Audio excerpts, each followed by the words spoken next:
Assalamualaikum warahmatullahi wabarakatuh. Sahabat setia cerita Ruben, semoga kita semua selalu dalam lindungan Allah Subhanahu wa Ta'ala.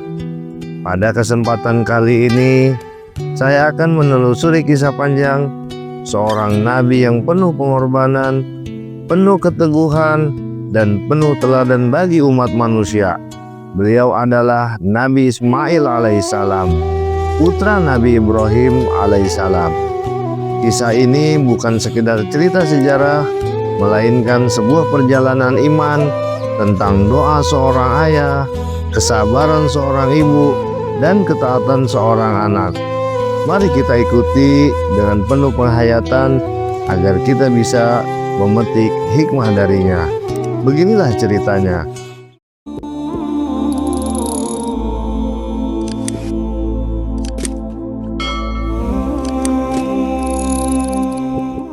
Nabi Ibrahim alaihissalam hidup bertahun-tahun tanpa keturunan. Meski usianya semakin tua, beliau tidak pernah berhenti berdoa. Setiap malam, beliau mengangkat kedua tangan untuk berdoa kepada Allah Subhanahu wa Ta'ala. Ya Rabb, anugerahkanlah kepadaku seorang anak yang soleh. Quran Surat As-Saffat ayat 100. Air mata jatuh dari wajahnya. Doa itu terus dipanjatkan hingga akhirnya Allah yang Maha Pengasih mengabulkan doa itu. Dari rahim seorang wanita mulia, Siti Hajar, lahirlah bayi mungil bernama Ismail. Kehadirannya menjadi cahaya dalam kehidupan Nabi Ibrahim alaihissalam. Bayi itu disambut dengan penuh syukur karena ia bukan hanya seorang anak, tapi juga jawaban doa puluhan tahun. Namun sahabatku, kebahagiaan itu diuji. Allah memerintahkan Nabi Ibrahim untuk membawa Siti Hajar dan bayi Ismail ke sebuah lembah tandus, Mekah, yang saat itu kosong tanpa air dan tumbuhan. Nabi Ibrahim meninggalkan mereka dengan berat hati. Siti Hajar yang menyadari keadaan itu bertanya, "Wahai Ibrahim, apakah engkau meninggalkan kami di sini?" Nabi Ibrahim terdiam, tak sanggup menjawab. Akhirnya Siti Hajar bertanya lagi, "Apakah ini perintah dari Allah?" Dengan air mata menetes, Nabi Ibrahim mengangguk. Dan dengan keimanan yang kuat, Siti Hajar berkata, "Kalau begitu, Allah tidak akan menyia-nyiakan kami." Kalimat itu menjadi bukti ketawakalan seorang ibu soleha. Hari-hari berjalan, bekal habis, air kering, dan bayi Ismail menangis kehausan. Siti Hajar tak pernah menyerah. Ia berlari dari bukit Sofa lalu ke bukit Marwah dengan hati penuh doa. 1 kali, 2 kali, 3 kali, hingga ke-7 kali. "Ya Allah, jangan biarkan anakku mati kehausan." Dan Allah menjawab, dari bawah kaki kecil Ismail, air memancar deras. Itulah Jam-Jam, air penuh berkah yang tak pernah kering hingga hari ini. Sejak itu, burung-burung mulai berterbangan, tanda adanya sumber air. Kaum Jurhum yang sedang mencari tempat tinggal datang, dan kehidupan pun tumbuh di lembah Mekah. Ismail tumbuh menjadi anak yang kuat dan cerdas. Ia belajar memanah, mengembala, dan hidup sederhana di tengah padang pasir. Beliau tumbuh dengan sifat sabar karena mewarisi kesabaran ibunya, taat karena mewarisi ketaatan ayahnya, jujur dan amanah karena sifat yang kelak dipuji Allah dalam Al-Quran. Nabi Ismail juga dikenal pandai menjaga janji. Bahkan dalam Al-Quran Allah menyebutnya, sesungguhnya dia adalah orang yang benar janjinya, dan dia seorang Rasul serta Nabi. Quran Surat Maryam ayat 54. Sahabat setia cerita Ruben, ketika Ismail remaja, datanglah ujian yang sangat berat. Nabi Ibrahim bermimpi 3 kali.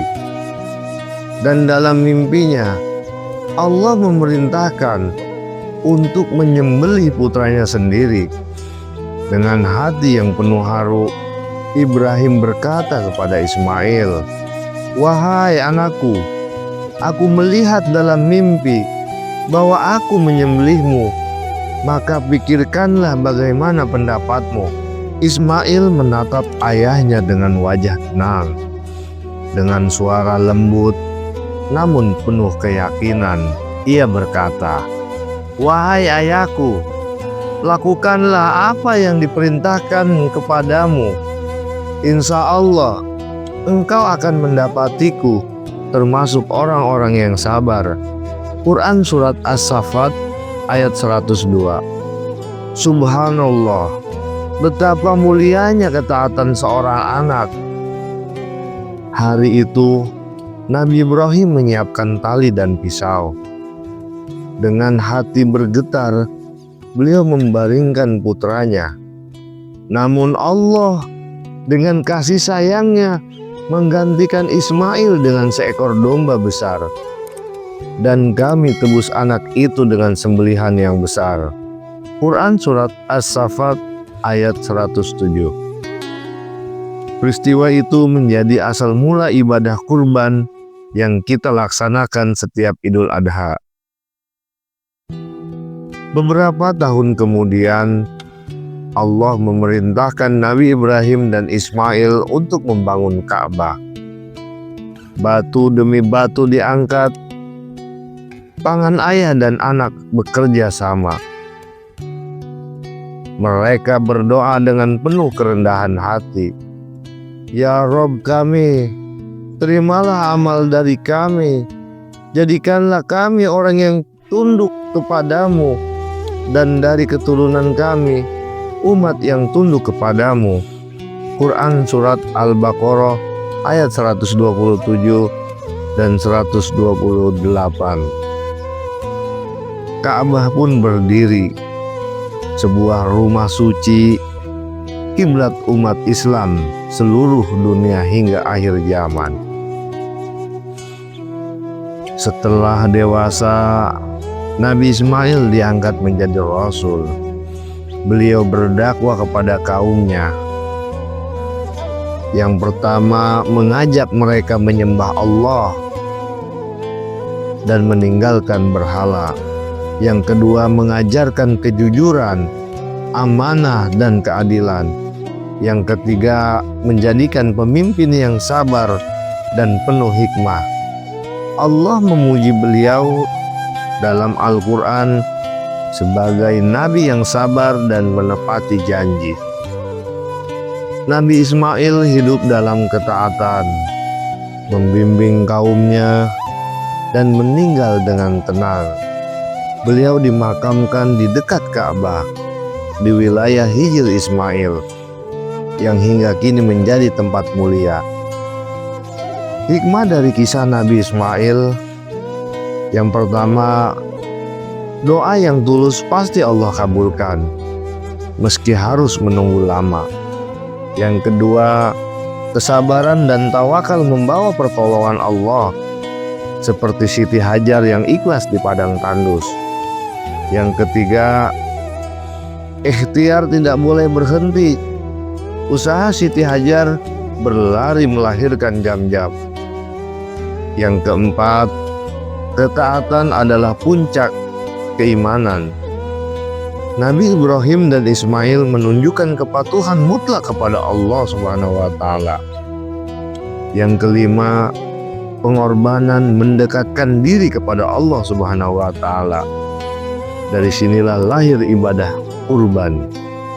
Yang keenam, Ka'bah adalah simbol tauhid, dibangun dengan doa, pengorbanan, dan ketaatan.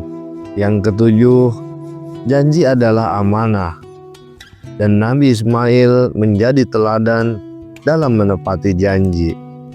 Sahabat setia cerita Ruben, demikianlah kisah panjang Nabi Ismail alaihissalam. Kisah ini mengajarkan kita tentang arti doa, sabar, ikhlas, dan ketaatan. Semoga kita bisa meneladani keteguhan beliau, kesabaran ibunya, dan ketaatan ayahnya. Wallahu a'lam bishawab. Wassalamualaikum warahmatullahi wabarakatuh.